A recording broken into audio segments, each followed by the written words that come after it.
நான் கடைசியா பார்த்த நல்ல கமர்ஷியல் படம் வந்து காலா. அதுக்கும் முன்னாடி கத்தி, அதுக்கும் முன்னாடி துப்பாக்கி, அதுக்கும் முன்னாடி மங்காத்தா, அதுக்கும் முன்னாடி சிவாஜி அவ்வளோதான். அந்த 10 வருஷங்களா பெரிய ஹீரோ நடிக்கக்கூடிய கமர்ஷியல் படங்கள் எல்லாமே ரொம்ப ரொம்ப டிசப்பாயிண்டிங்காவும், ஆவரேஜாவும் இருக்குது. ஒரு பெரிய ஹீரோ ஒரு புது டைரக்டரோட கம்பைன் ஆகுறப்போ நம்ம எக்ஸைட்டிங்கா இருக்கே தவிர, அதுல வர அவுட்புட்டோ, அந்த ஸ்கிரீன் பிளேவோ ரொம்ப ஆவரேஜா, ரொம்ப டிசப்பாயிண்டிங்கா ஹீரோ வருஷம் மட்டுமே தான் இருக்கு. ஒரு கேரக்டர் வந்து பல அப்ஸ்டக்கிள்ஸ் வரும், வில்லன் பல அப்ஸ்டக்கிள்ஸ் வந்து தூக்கி போட்டுக்கிட்டே இருப்பாங்க, லோவஸ்ட் ஆஃப் லோல இருப்பாங்க, அடிபடுவாங்க.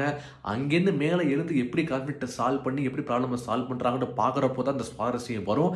அது மாஸ் கிரியேட் ஆகும், மக்களும் வந்து எனர்ஜைஸ் ஆவாங்க, மக்களுமே அந்த ஒரு ஆக்டருக்கு வந்து பெரிய ஃபேன்ஸாக மாறுவாங்க.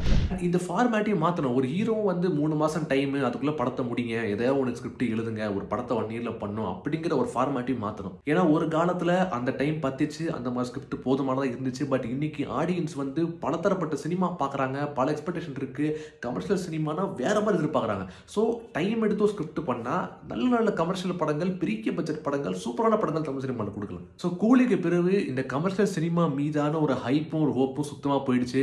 ஒரு ஒரு பெரிய ஹீரோட டேரக்டர் சேர்றாரு அப்படின்னா சுத்தமாக ஹைப்பே வராது. மக்களுக்குமே வந்து நம்பிக்கை போயிரு தேட்டருக்கு வருது. சும்மா 1000 கோடி அடிக்கணும், பேன் இண்டியா, நம்மளும் பெருமையாக வரணும் அப்படின்னா, பட் அதில் வந்து ஸ்கிரிப்டிங்கும் அந்த டைமிங்கும் எல்லாமே இருக்கணுங்க, எல்லாம் சேர்ந்து வரணுங்க.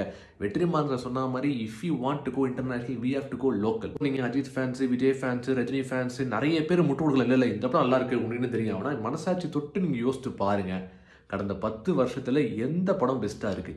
உங்கள் ஹீரோ நடிச்சது கண்டிப்பாக 10 வருஷம் முன்னாடி தான் இருக்கும். அதுக்கப்புறம் எதுவுமே இருக்காது, எல்லாமே ஆவரேஜ் உங்களுக்கு தெரியும். பட் ஏதோ கஷ்டப்பட்டு முட்டு கொடுக்குறோம். அதே மாதிரி நமக்கே தெரியுது படம் சாட்டிஸ்ஃபேக்டரி இல்லை அப்படிங்கிற மாதிரி. பட் நமக்குள்ள நம்ம வந்து கொடுத்த காசுக்கு வி ஆர் கிரியேட்டிங் ஜஸ்டிஃபிகேஷன், அவ்வளோதான். அண்ட் இன்னைக்கு தமிழ் படங்கள் கூட மட்டும் போட்டி போடுறது கிடையாது. ஆடியன்ஸ் இன்டர்நேஷனல் லெவல் படங்கள் பார்க்குறான். So we are competing with international films. So அந்த தரத்துக்கு நாம படங்கள் எடுக்கணும், கதைகள் எழுதணும்.